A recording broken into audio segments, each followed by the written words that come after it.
İmam Rıza əleyhissalam istər Mədinədə olanda, istər Xorasanda olanda cəmiyyətlə olan o münasibət qurmuşdu, xüsusilə o müraciətlər olurdu. İmam bir məqama çatmışdı, imama müraciətlər olurdu.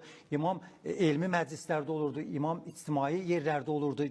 İmam vəliəhd olmuşdu Məmun üçün, yəni o şərait yaranmışdı.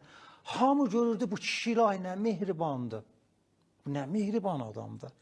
O Rəuf sözü İmam Hüseyin deyilməyə başlandı. İmam-ı Rəuf, İmam-ı Rəuf. Mehriban imam. Və bəzilər deyirlər, bundan sadəcə məsələ bu deyil.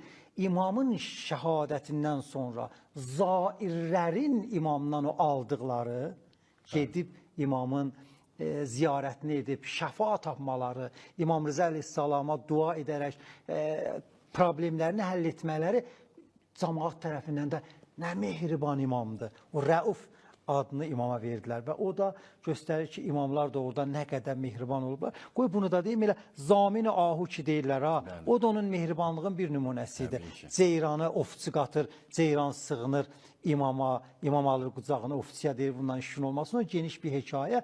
O özü yenə də imamın o ceyrana sahib çıxması, onun canı nicat verməsi, o sadəcə bir nümunəsi idi. Oradan da Zamin-i Ahu, ceyrana Zamin ləqəbini aldı imam.